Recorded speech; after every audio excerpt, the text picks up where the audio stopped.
सम्मानित मुल्क के मालिकों, मैं बौद्ध भिक्षु सुमित रतन। अभी एक बयान आया है और वो बयान आया है भारत में 4 शंकराचार्य होते हैं और चारों ही पद ब्राह्मणों के लिए रिजर्व हैं। एक है स्वामी निश्चलानंद जी शंकराचार्य हैं, वयोवृद्ध हैं, कभी कुछ कहते हैं कभी कुछ उनके मुंह से निकल जाता है। उनका बयान आया है कि मुसलमानों के तीर्थ स्थल मक्का मदीना को मक्केश्वर महादेव घोषित कर दिया जाए।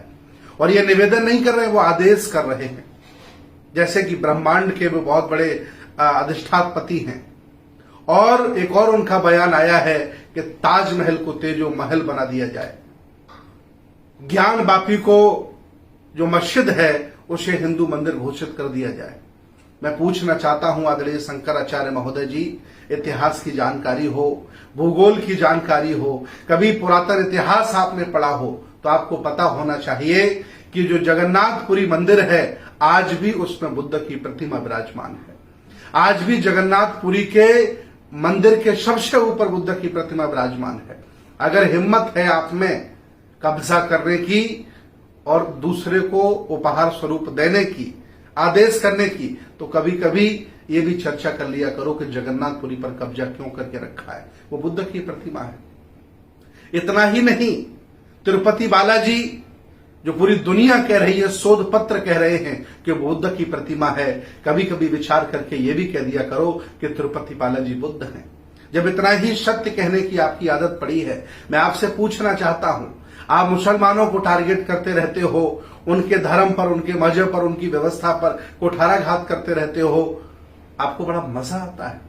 और आप जब ये कहते हो तो जो लोग जबरदस्ती बने हुए हैं या हिंदू, जिन्हें हिंदू माना नहीं जाता है, जैसे यहां पर अस्पृश्य लोग हैं, अनटचेबल लोग हैं, वो बड़ व्यवस्था में भी शामिल नहीं है। और जो शूद्र हैं, आदि आबादी के शूद्र हैं, ये भी कभी बड़ व्यवस्था में सम्मान नहीं पा पाए, आपकी सेवा करते रहे। ये लोग जबरदस्ती हिंदू बने हुए हैं।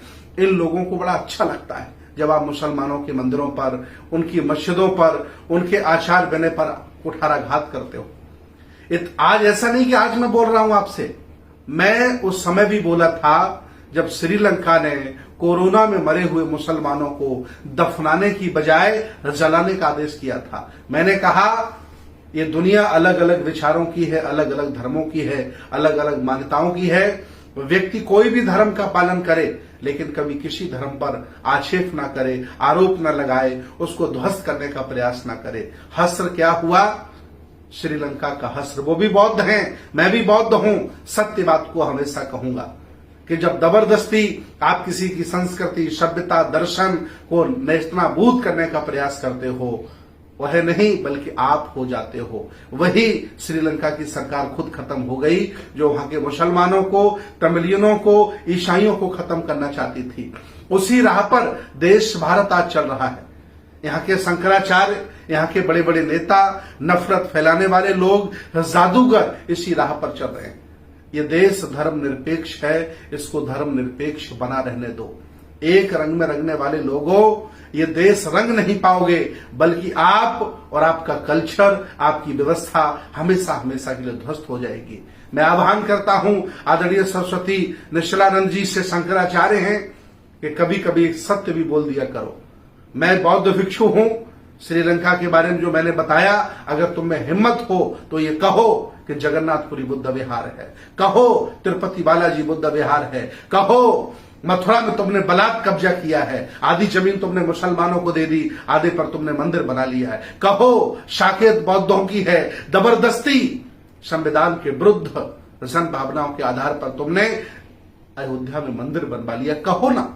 अगर इतने सच्चाधारी हो आप, शंकराचार्य हो, तो आपको पता चल जाएगा। इतिहास आपने पढ़ा होगा तो आपको पता होगा कि शंकराचार्य का कब इस भारत में आगमन होता है।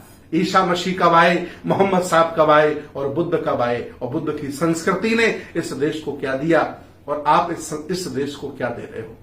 गाय गोबर के अलावा, नफरत फैलाने के अलावा, दूसरों के मंदिरों में, मस्जिदों में कब्जा करने के अलावा आप कभी भी विकास की बात नहीं करते हो। तुलना करते हो तो भारत की पाकिस्तान से करने लगते हो, लोगों को बरगलाते हो। अरे कभी तुलना करनी हो तो रसिया से करो, अमेरिका से करो, जापान से करो, तब समझ में आएगा कि तुलना भी कोई चीज होती है। नफरत फैलाकर कब तक इस देश को बर्बाद करोगे? शंकराचार्य हो, आप सन्यासी हो, आप कम से कम सत्य बोलो, सत्य बोलो। अगर सत्य नहीं बोल सकते हो तो मुंह पर लगाम लगाइए, जुबान पर लगाम लगाइए और मंदिर में बैठकर के रोटियां तोड़ने का काम करिए। देश को बांटिएगा नहीं। बड़े संघर्षों के बाद ये देश इकट्ठा हुआ है, ये तरक्की कर रहा है, प्रगति की राह पर चल रहा है और आप इसे तोड़ करके बर्बाद करना चाहते हो। इस मंसूबे में हम जैसे लोग हजारों हैं, लाखों हैं, आपको कामयाब नहीं होने देंगे। और सत्य होगा वही टिकेगा, झूठ होगा वो मिट जाएगा। बहुत बहुत धन्यवाद, बहुत बहुत साधुवाद। आपकी जय हो।